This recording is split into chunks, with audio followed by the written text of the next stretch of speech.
There was only one name that mattered: Bumpy Johnson. June 8th, 1963, 7 a.m. The NYPD swarmed a dead subway tunnel under Harlem, chasing a whisper about bodies buried in the dark. They didn't find corpses. They found a living nightmare. 9 men, still breathing, shackled like dogs to the concrete pillars, scattered through the black void, dried out and out of their minds. Some wept openly, while others stared blankly into the abyss.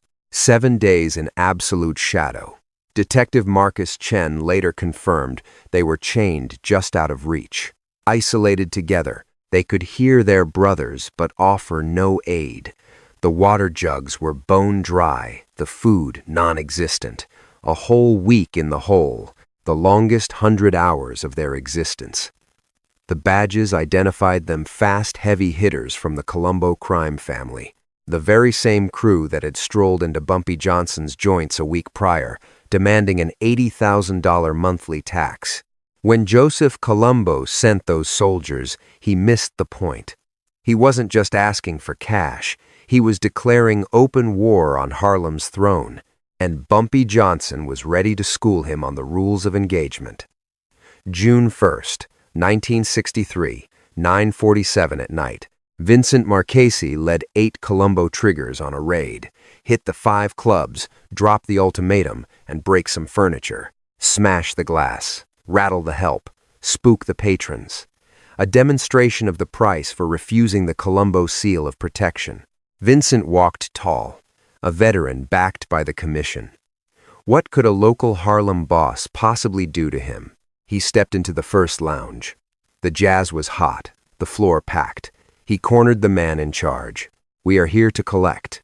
Then the air shifted. Hard men stepped out from the shadows of the back rooms. They hemmed him in, stripped his piece, and bound him tight. The party barely skipped a beat. 5 clubs, same script. 2 hours flat. All 9 Colombo heavyweights were bagged and dragged to a Harlem depot. By midnight, the collection was complete. 1 in the morning, Bumpy walked in. The 9 trussed-up wise guys on the floor began to sweat, realizing the gravity of their error. The shakedown had gone up in smoke. Bumpy towered over them. "You boys came into my house to muscle me? To show me the cost of holding back your 80 grand. You thought the Italian flag would shield you. You thought wrong." Vincent Marchese tried to bark from his knees. "Johnson, we are Colombo made. You touch us, you ignite a war you cannot survive. Cut us loose. We talk terms." Bumpy just stared. "I am not negotiating. I am educating. You 9 are going into the void, a place where God can't hear you. A place that teaches you that when you steal from a king, you lose everything, even the light." June 2nd, dawn. A dead subway artery under the pavement, forgotten by the city engineers. Hidden entrance, pitch black, soundproof. The 9 Colombo soldiers were hauled in one by one, ironed to the pillars. Heavy chains locked the chest and ankles. You could stand, you could sit, but you weren't going anywhere. Spaced out, close enough to hear a whisper, too far to touch. Water jugs nearby, 0 food. Then the switch flipped. Total blackness swallowed them.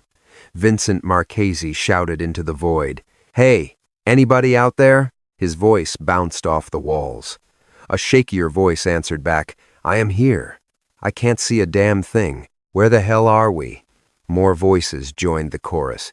9 men trapped in the same concrete throat, all shackled, all blind in the gloom. The reality of their situation began to sink in like a stone. June 3rd. Bumpy's voice boomed from the tunnel mouth, rolling through the dark to hit every man. "You are buried under Harlem, in the dark. You rot here for 1 week. You have water. You have no bread. Learn what it means to be erased, to be buried alive, forgotten, and stripped of all your power." Then, dead silence. Day 1. The crew yelled back and forth, trying to strategize. Vincent played the boss. "Save your strength. Sip the water. The family is coming." Day 2. Time broke down. No sun meant no clock. Sleep was a lottery. Waking up meant opening eyes to the same ink. Morning, midnight, nobody knew. Day 3. The body started to revolt.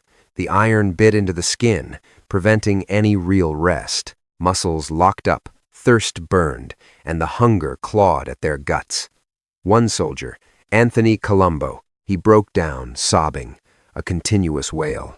Day 4. The mind began to fracture. Michael Persico started chatting with ghosts. "Mama, forgive me. I didn't mean it, Mama."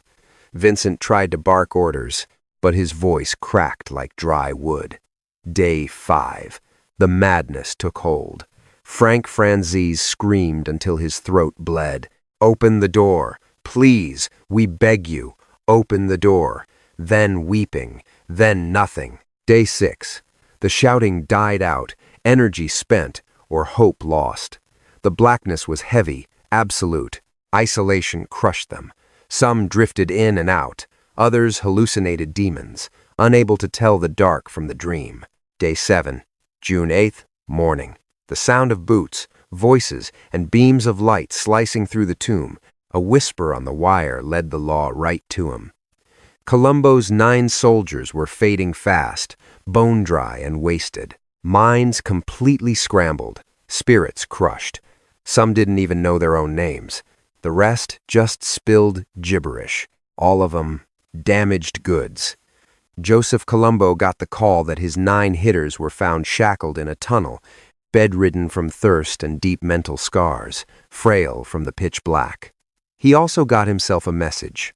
"Your 9 toughs came to squeeze my clubs for 80 large a month. They did a week in the dark. Send more, and they'll see hell. Harlem's joints ain't Colombo property to tax." Colombo went to the commission. The answer was ice cold. You tried to squeeze him without a sit-down. He threw your boys in a hole. It's rough, but you asked for the heat. You step up, you walk alone. No commission backing. Colombo was solo. He could go to the mattresses, but 9 top soldiers were snatched, buried alive, and sent back broken. What would a real war cost him? Colombo made the call. Pull back. No more collectors, no demands. The 80 grand monthly squeeze was dead. The 9 soldiers never came back from it. A few got panic attacks in small rooms. They couldn't muscle for the family no more. Others walked away from the life for good. They all carried that week in the dark, chained and helpless, till the day they died. Illinois Gordon laid out the logic later. The boss wanted to break 'em mentally without clipping 'em.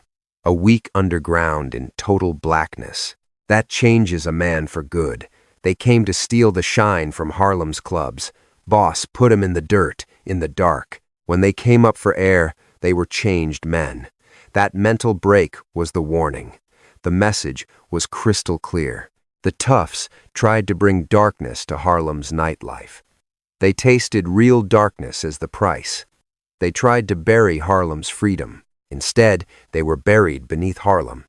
When Bumpy passed in 1968, 5 years on, the street still told the tale. 9 Colombo hitters chained in a hole, sent back shaking.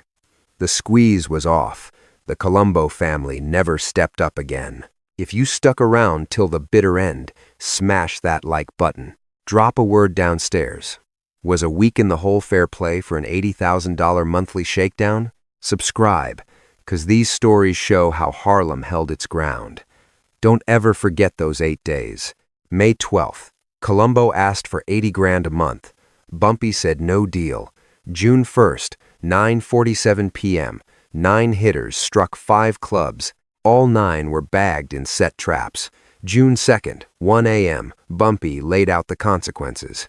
June 2nd, morning. All 9 shackled in an abandoned tunnel. Total darkness. Water only. Not a crumb of food. June 2nd to the 8th. 7 days beneath the street. Minds snapping. Senses lost. Bodies failing fast. June 8th. Cops found all 9. Patched up. Mouths shut tight.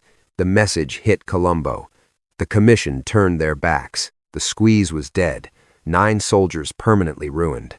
That ain't just defense. That's turning a shakedown into a lesson in fear. They came to steal Harlem's light. They tasted the darkness themselves.